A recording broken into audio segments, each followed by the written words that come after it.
What you are about to hear broke every rule that professional tennis has ever written for itself. Not on the court.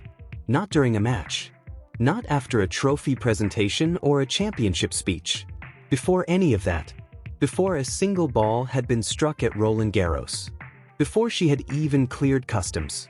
Something happened at an international airport in Paris that stopped French journalists mid-sentence, overwhelmed train security personnel, and left a terminal full of ordinary travelers frozen in place, staring, completely unable to walk away from what was unfolding around them. And at the center of all of it, in the eye of the most extraordinary airport reception the French sports world has ever witnessed, was a 23-year-old girl from the Philippines. Smiling, moving through the chaos like she had been expecting every single second of it. The question that French broadcasters, sports journalists, and tennis insiders have been asking ever since is the same question you are probably asking right now. How does a tennis player cause this? Not a pop star. Not a football legend arriving home with a World Cup. Not a head of state with a motorcade and a security detail. A tennis player.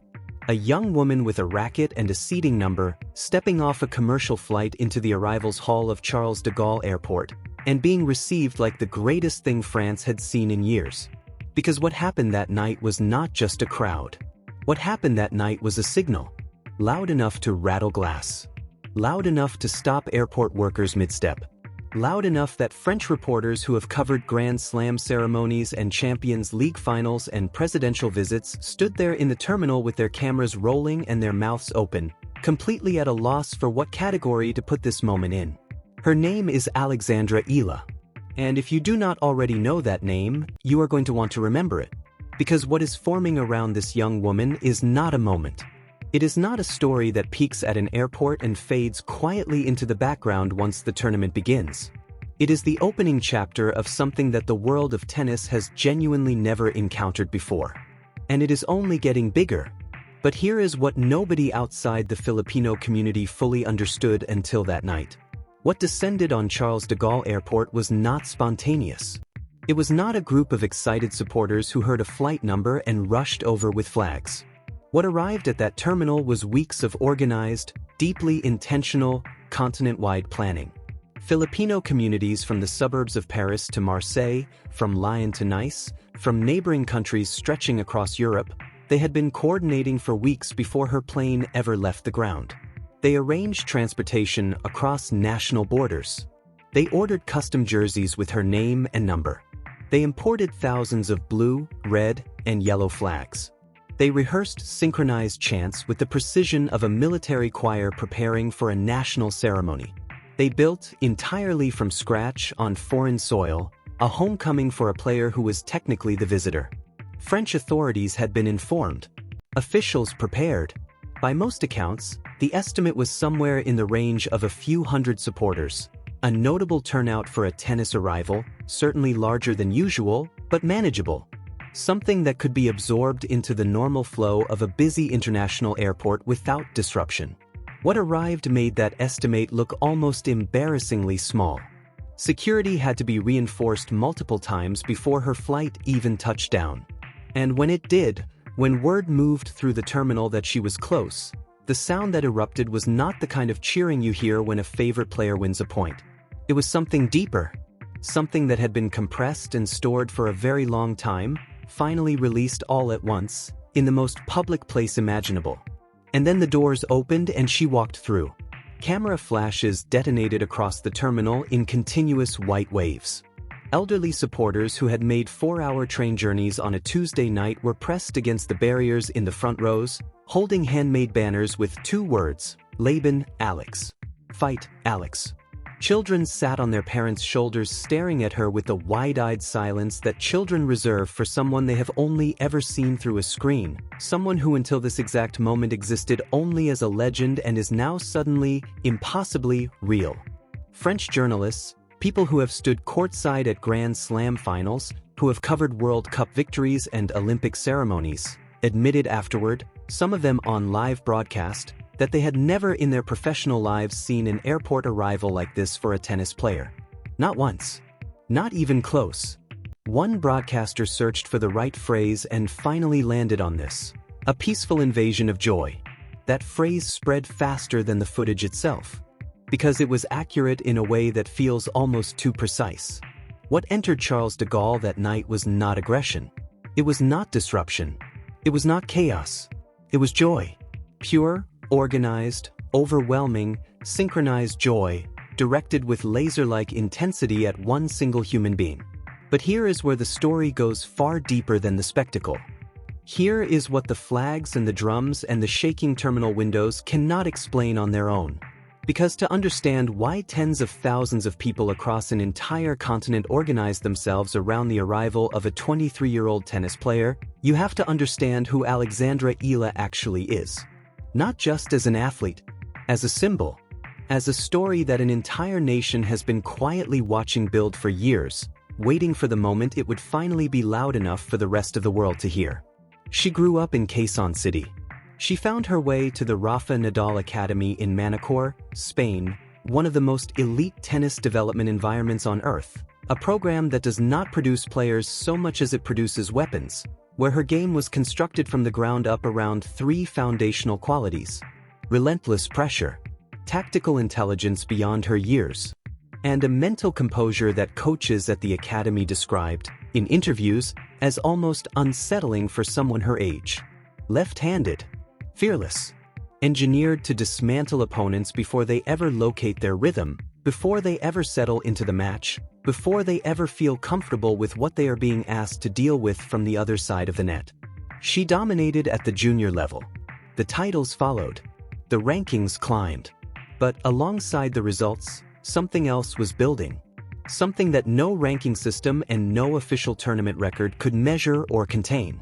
A story was forming, and a nation, scattered across the world in airports and hospitals and construction sites and office buildings, was watching every single point of it unfold. Because this is the part that the pure sports analysis always misses. For Filipinos living abroad, overseas workers separated from their families by thousands of miles of ocean, communities built far from everything familiar, people who left home not because they wanted to but because they had to, sport has never been just sport. It never is for a diaspora. Sport becomes the thread that runs back across every mile of distance to something that still feels like where you belong.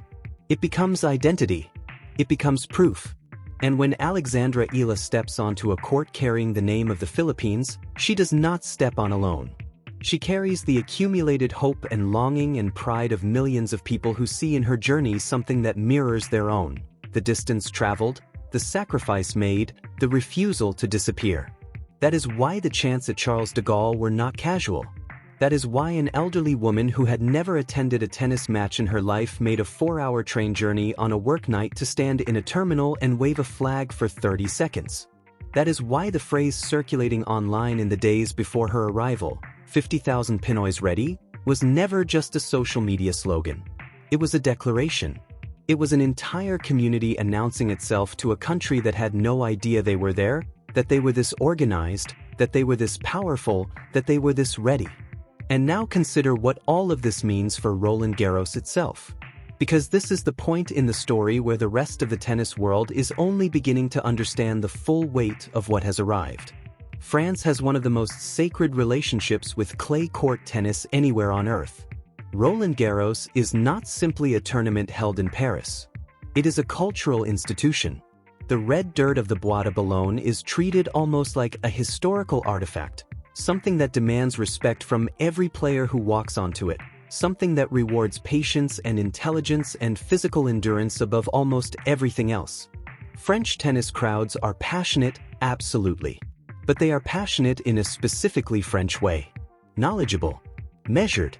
They appreciate the technical brilliance of a well-constructed point. They applaud cleanly. They do not roar for 90 consecutive minutes without pause. What has now arrived on their doorstep is something France has only ever previously experienced inside a Champions League football stadium, packed with 80,000 people who have been singing without stopping since before kickoff, who will keep singing until the final whistle regardless of the scoreline. That same velocity of human emotion, that same organized, relentless, wall of sound intensity, is now aimed at a single tennis player on a clay court. And tournament organizers are staring at a question that has no precedent in the history of this event. How do you manage a crowd that functions as a home audience for a player who is technically the visitor? How do you contain something that was never supposed to exist inside this tournament's borders? The answer, it turns out, is that you do not contain it. You step back and you watch it happen, and you hope you are recording everything, because nothing like it has ever been recorded before. But here is what cannot be allowed to get buried under the spectacle. Because beneath the flags and the synchronized chants and the shaking terminal ceiling, there is a competitive reality that every other player in this draw is now being quietly, urgently forced to take seriously. Alexandra Eala is not here as a feel-good story.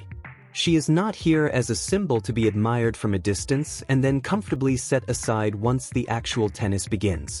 She is here as a genuine, rapidly evolving, deeply dangerous threat to anyone who draws her name in the bracket. Her left-handed serve forces opponents into geometries and angles that are almost impossible to fully replicate in practice against right-handed partners. The kick serve to the ad court from a left-hander lands in a place the receiver's body is simply not trained to reach naturally. The disruption begins before the rally even starts. And it compounds as the match progresses, because the opponent who cannot solve the serve cannot solve the baseline game either, and the baseline game is where she does her most patient and most violent work.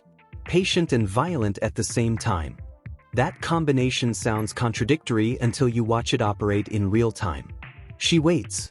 She constructs rallies with a chess player's precision, absorbing pace, redirecting pressure, drawing her opponent gradually toward the position she wants them in. And then the moment she senses the fraction of an opening she has been engineering the entire point, she attacks with a speed and precision that ends the rally before the opponent's body has finished calculating its response. On clay specifically, where the long baseline exchanges and physical endurance requirements reward exactly this type of disciplined, pressure-based game, analysts who have spent serious time studying her film have gone on record saying she is substantially more dangerous than her current ranking reflects. Several have made predictions about her Roland Garros potential that, 1 year ago, would have seemed wildly optimistic. Today, those predictions feel like they might actually be conservative. And then add the psychological dimension on top of all of that.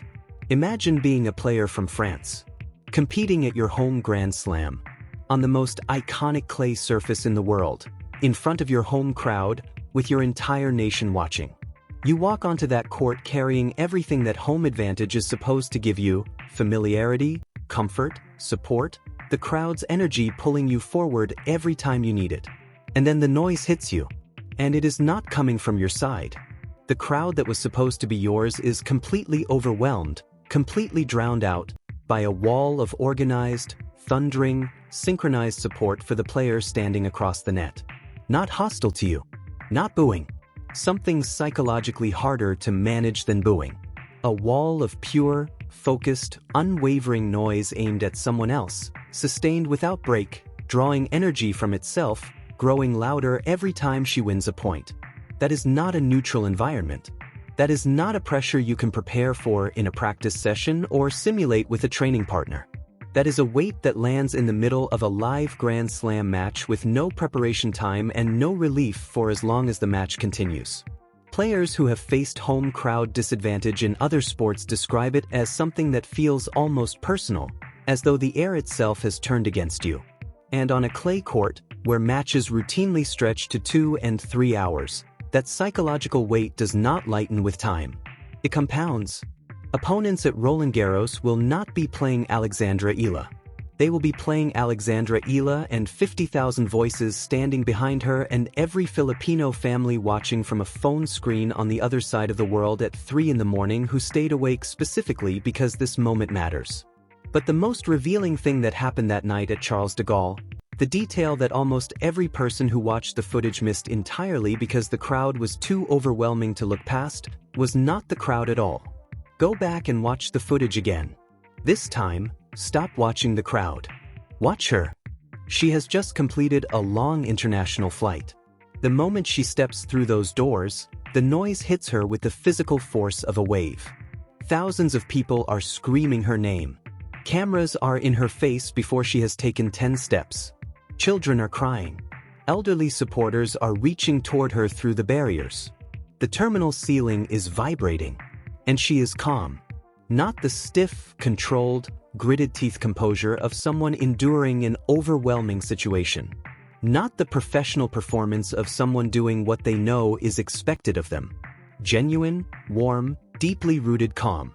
She moves through the crowd making actual eye contact with individual people, acknowledging specific banners, smiling with her eyes in a way that cannot be manufactured or performed on command, that only exists when a person is not spending themselves in a moment but actually receiving it, actually inside it, grateful for it, drawing something real from it. French sports observers kept returning to this specific detail in the days that followed. Journalists who have covered the very biggest names in global tennis across decades of Grand Slam events. And the word they kept reaching for was not professional. It was not composed.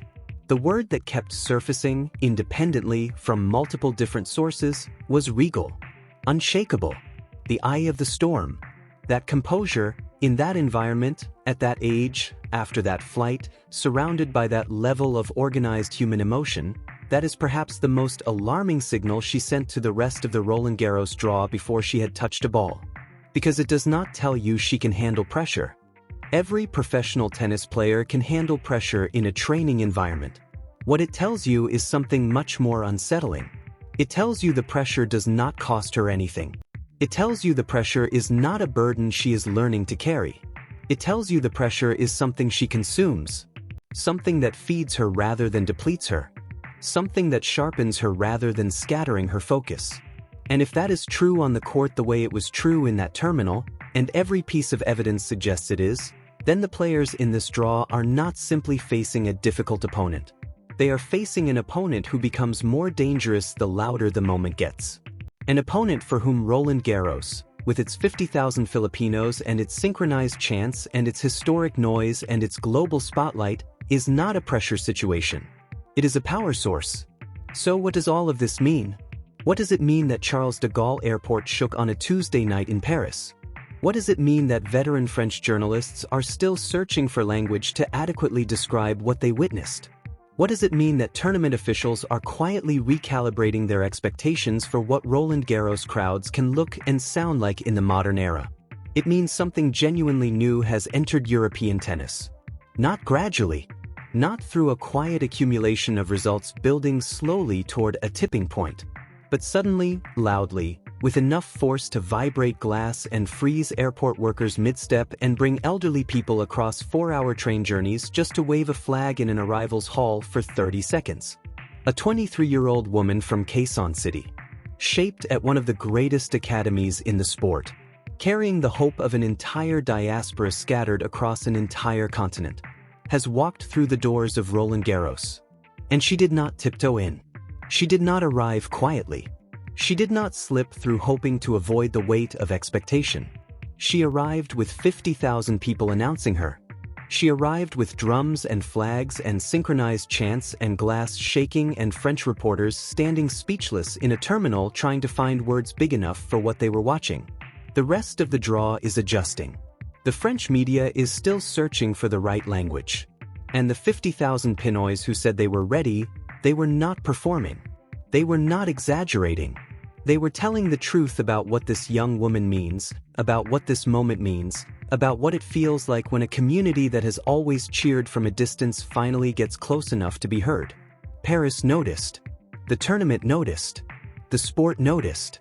And if you think what happened at that airport is where this story peaks, if you think the most extraordinary chapter has already been written, then you have not been paying attention to where Alexandra Eala is actually going.